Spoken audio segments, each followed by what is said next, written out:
Hello বন্ধুরা, কেমন আছো তোমরা সবাই? আশা করি তোমরা সবাই ভালো আছো। আল্লাহর রহমতে তাই আমিও ভালো আছি।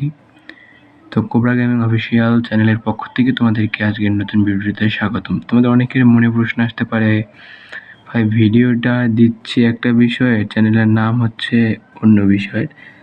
তো নর্মালি আমি গেমার, তারপরও যখন আমার মাথায় যেটা আসে সেটা নিয়ে ভিডিও করি, যাতে কিনা তোমরা এই ভিডিও দেখে উপকৃত হও। যদি আজকের ভিডিওটি দেখে তোমরা উপকৃত হয়ে থাকো, অবশ্যই ভিডিওতে লাইক করে আমাকে পরবর্তী ভিডিও করার জন্য উৎসাহিত করবা, কারণ আমি তোমাদের মাঝে নতুন, এবং অবশ্যই আমাকে ফলো করবা। সো আজকের ভিডিওটার বিষয় হচ্ছে সায়েন্টিফিক ক্যালকুলেটর বিভিন্ন দিক বা বিভিন্ন নিয়ম।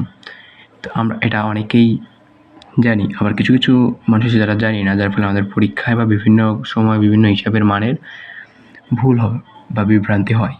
তো এটাকে ফিক্স করার জন্য কী করতে হবে এবং আমাদের যে কিছু দিকগুলো সেটা সম্পর্কে জানবো। তো চলো, সায়েন্টিফিক ক্যালকুলেটর ফার্স্টে আমরা এটাকে অন করে দিব। দেখো আমরা এটাকে অন করে দিলাম। তো এরপরে আমাদের যা করতে হবে, আমরা ফার্স্টে শিখব কীভাবে বিভিন্ন দশমিক ভগ্নাংশকে আমরা কিভাবে সাধারণ ভগ্নাংশ, প্রকৃত ভগ্নাংশ, অপ্রকৃত ভগ্নাংশ ও মিশ্র ভগ্নাংশ প্রকাশ করব। তো প্রথমে আমরা একটা মান লিখব। দেখো লিখলাম 75। এরপরে আমরা এটাকে যদি ভাগ দিই 23 সাথে, তাহলে মান কিছুটা এইরকম আসতেছে। তো আমরা যখন এবার কিভাবে আমরা এটাকে অপ্রকৃত বা প্রকৃত ভগ্নাংশে রূপান্তর করব, দেখো এর জন্য আমাদের যে শিফট বাটনটা আছে সেই শিফট বাটনটাতে ক্লিক করতে হবে। দেখো আমরা এখানে শিফট বাটনটাতে ক্লিক করলাম, একবার ক্লিক করলেই চলবে। তারপরে তোমাদের কি করতে হবে, আমাদের যে এই বাটনটা আছে অর্থাৎ A/B/C আছে সেখানে ক্লিক করতে হবে। এখানে ক্লিক করার পর নর্মালি দেখো 75 আর 23 আসতেছে। এখানে নর্মালি 75 যাবে উপরে এবং 23 থাকবে নিচে, অর্থাৎ 23-এর 75 ভাগ। এটা হচ্ছে একটি অপ্রকৃত ভগ্নাংশে রূপান্তরের নিয়ম। প্রকৃত ভগ্নাংশ যদি তোমার মানটা প্রকৃত মতো হয়, তাহলে অবশ্যই এটা কিন্তু প্রকৃত মানে আসবে। দেখো দেখাচ্ছি,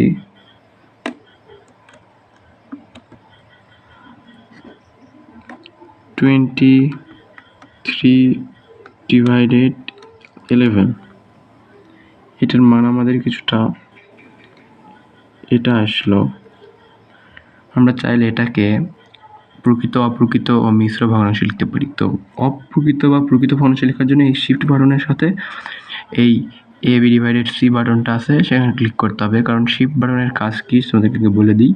শিফট বাটন দেখো এখানে কিন্তু হলুদ কালার, এখানে হয়তো লাইট ইফেক্টের কারণে তোমাদের বুঝতে অসুবিধা হচ্ছে। এবং যেসব বাটনের উপরে হলুদ কালার দিয়ে লেখা রয়েছে সেসব কালার বাটন যা যা লেখা রয়েছে সেটাই কিন্তু এর ফিচার্স, অর্থাৎ হলুদ কালারে যা যা লেখা আছে, অর্থাৎ দেখো এখানে লেখা আছে C/B বা C/B এমন লেখা আছে, অর্থাৎ এটা একটা ভগ্নাংশ। সেটা প্রকৃত হতে পারে, অপ্রকৃত হতে পারে। তো আমরা যদি এখন এটাকে ক্লিক করি তাহলে এইরকম আসলো, কেননা আমরা এখানে শিফটে ক্লিক করিনি। তাহলে এটা কি? এটা হচ্ছে মিশ্র ভগ্নাংশ। দেখো আবার বুঝিয়ে দিচ্ছি মিশ্র ভগ্নাংশ কীভাবে করবো। অর্থাৎ আমরা এখানে 75/23 ক্লিক করার পর আমাদের মানটা আসতেছে এইরকম। আমরা যদি চাই এটাকে মিশ্র ভগ্নাংশে রূপান্তর করবো, তাহলে কোনো বাটনে ক্লিক না করে জাস্ট এই C/AB বাটনে ক্লিক করবা, তাহলে এটার মিশ্রটা চলে আসবে। অর্থাৎ 3 সমস্ত 23-এর 6, অর্থাৎ 3 সমস্ত থাকবে এবং 23 থাকবে নিচে, 6 থাকবে উপরে। আর তোমরা যদি চাও এই মানটিকে তোমরা মিশ্র ভগ্নাংশে প্রকাশ করবা, তাহলে ফার্স্টে দুইটা বসাই দেবে, বা অর্থাৎ 75/23 লিখবা। লেখার পর আমাদের কী করতে হবে, অ্যান্সারে করলে যেটা আসবে সেই মান আসবে। অন্য কোনো কিছুতে ক্লিক না করে তখন শিফটে ক্লিক করবা। শিফটে ক্লিক করার পর আবারও এ বি ডিভাইডেড সি বা C divided A B button আছে, কারণ এখানে যদি তোমরা ক্লিক করো তাহলে এবার কিন্তু মানটা চলে আসবে তোমার প্রকৃত বা অপ্রকৃত যে কোনো একটি ভগ্নাংশে। আর যদি শিফট ছাড়া ক্লিক করো তাহলে কিন্তু তোমাদেরকে এখানে মিশ্র দেখাবে। দেখো দেখাচ্ছি, এখানে ক্লিক করলো তখন কিন্তু মিশ্র দেখালো।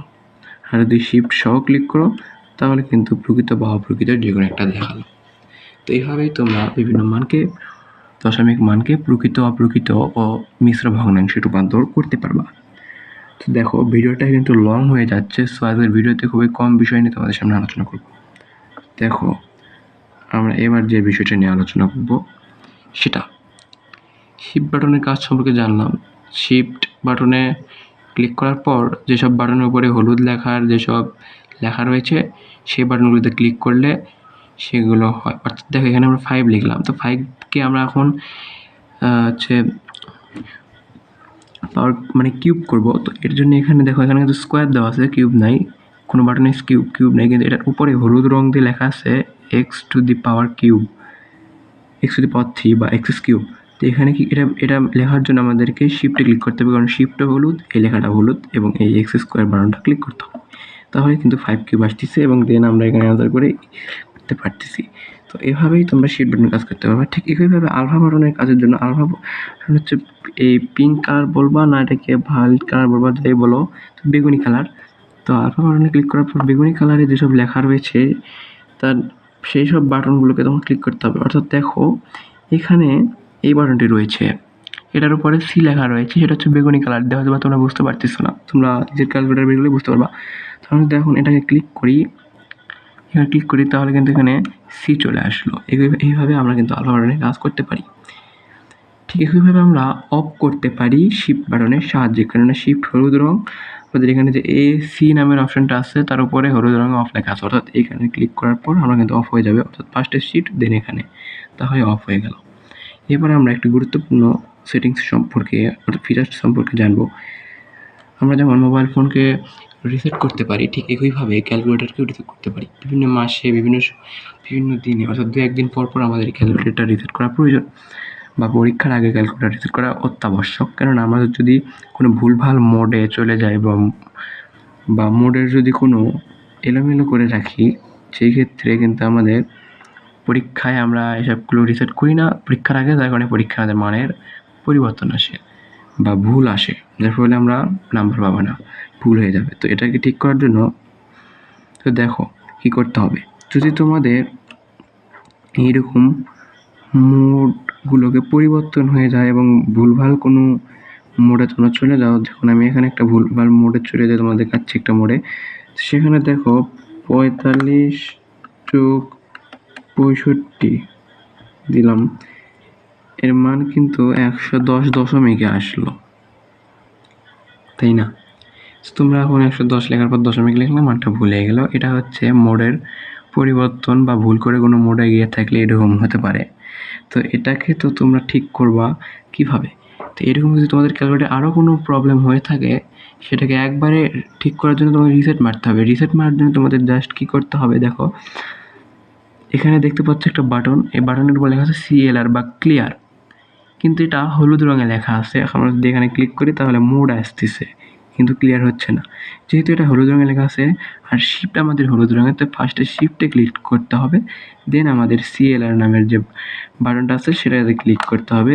তাহলে কিন্তু এখানে দেখতে পাবা MCI মোড অল, এখানে ক্লিক করলে শুধুমাত্র একটা জিনিস হবে। এখানে যদি তোমরা ক্লিক করো, দুইয়ে যদি তোমরা এখন বাটন চাপো, তাহলে কিন্তু তোমাদের শুধু মোডের যে এলোমেলোটা আছে বা গরমিল আছে সেটা কিন্তু ঠিক হয়ে যাবে বা রিসেট হয়ে যাবে, সব কিছু ঠিক হয়ে যাবে। আর যদি তোমরা 3-এ যাবো তাহলে কিন্তু সব কিছুর যে ভুল, তোমাদের যে কিছু যদি এলোমেলো হয়ে থাকে এই ক্যালকুলেটরের মধ্যে সব যে কোনো কিছু, তাহলে কিন্তু এখানে সব কিছু তোমাদেরকে রিসেট করবে এবং একদম ক্যালকুলেটরটাকে নতুন বানিয়ে দিবে, প্লাস তোমাদের সব সেটিংসগুলো ঠিক করে দেবে। তো এই কারণে তোমরা অবশ্যই 3 বাটনটা দেখে চাপবা। তো এখানে আমরা 3 থেকে চাপলাম, কারণ এখানে 3 লেখা আছে এটা করার জন্য। তো 3 তে চাপার পর আমাদের রিসেট অল নামে লেখা আছে, এমন লেখা উঠবে। এরপর তোমাদের জাস্ট এই যে সমান বা ইকুয়াল বাটনে ক্লিক করতে হবে একবার, তাহলে এরকম আসবে।